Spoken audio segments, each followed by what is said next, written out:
of different things that we support, but the Teenage Cancer Trust seemed to touch so many people, tug at their heartstrings. We had an unprecedented response to the fact that they'd been targeted for crime, and we were inundated with requests to support the charity.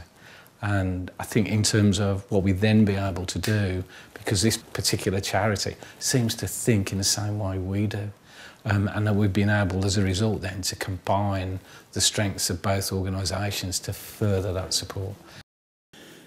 Simon, I suppose from my perspective is why are these units so important to young people and teenagers? Yeah, well, I mean, to be honest with you, the philosophy's not changed from the beginning of Teenage Cancer Trust, is that young people, if they're not treated in these specialist facilities, are going to be treated in either, if they're older teenagers, on a ward which probably is going to be an adult ward which will have people in their 70s and 80s, or if they're going to be treated, if they're a younger teenager, they'll be on a paediatric ward where the average age is going to be under 5. Yeah. This is a pretty cool environment, let's face it.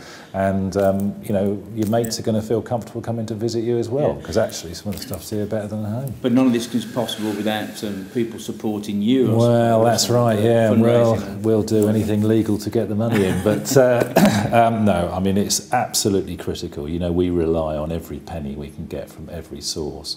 And that's what's so great about having a company like Pertemps involved with us, you know, and the fact that we got that, there's such a great story, you know, about Angela reading that stuff in the paper about, you know, when we were just about to open this and stuff got nicked, you know, coming down and saying, come on, let's give you guys some help with replacing that stuff.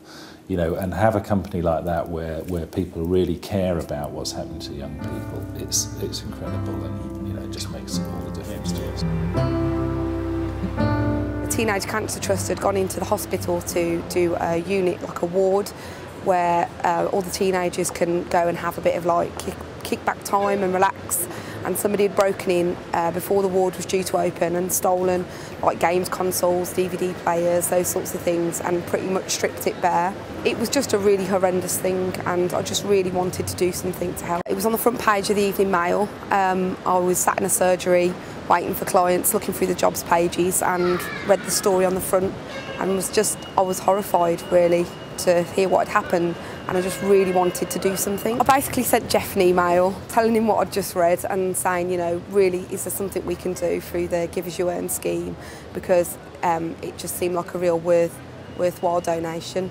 Somebody once said to me that what we want to try and achieve is that cancer isn't a full stop in people's lives, it's a comma. And actually that for young people what we want is for them to think of themselves as young people first. And it's bad enough coming to hospital anyway.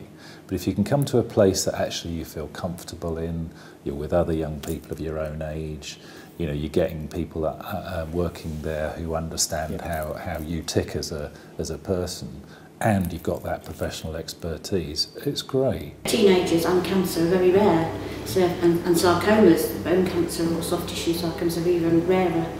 So, you know, we are a regional centre here, we cover a large area of the UK, we have patients from all over the country, and they come here and they've not got many visitors because they might be living in Liverpool, or, so they can meet each other here as well and chat, and some of the things that happen to them here as well are quite, you know, they have surgery and they have to do, you know, exercises. So we found that when they come in here we can get them to do things because they've got this wonderful surrounding to take the mind off things, really. We're really lucky here at the Birmingham Royal Orthopaedic Hospital, because what you've often find in cancer units is that young people who are going through their treatment, if their immune system is so compromised by the chemotherapy that they're having, they can't actually go outside. But what you've got here is, because they're young people who are coming for surgery, and they may not be going through the chemotherapy at the same time, they've actually got the opportunity to go outside, so this is perfect. And we've got this great space, and you can imagine that some people are coming here for physical operations, they may be having amputations. Fantastic to be able to get outside, so we're really lucky. Yeah, I mean, what we like to do, I mean, we've got a great foundation here. It's a beautiful patio area. We've got this bank here which we can cut into, we can make some changes there. We always like to spend a bit of time involving the young people in the design. So who knows what they might come up with. Absolutely. But you know, we want them to make sure that they're comfortable with it. I think it's going to be great, and with the help of your guys, I think it's going to be. I've been with the company for many years now, and from the beginning I always signed up to it. I think it's the most amazing thing. It really shows what our values stand for, and I just encourage anyone to be involved, because when you have the opportunity to nominate, which I have done many times, it's just really nice to get the feedback then from the people that we're helping, and it's just a wonderful thing. I would urge anybody that isn't already signed up to Give As You Earn to sign up to it. Lots of times I've come in here and can be quite overwhelmed with it really, with, you know, a lad came in here with his dad and he'd never played pool because he was in a wheelchair, and he could never ever get his wheelchair in a pub or a club, or the table was too high. So to see him, that was the first time I've ever played pool. You're doing a fantastic job, Jane. Thanks for talking to us. Thank you.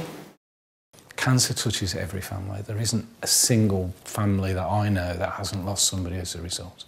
To lose a child, or one that is emerging into a young life with all their lives in front of them, and you know, the spark of brilliance may not get the chance to fully flourish or be realised. You know, for us to be able to do something to help those people, that's just phenomenal. But our staff, they saw it as something that they could do, and that's what we responded to.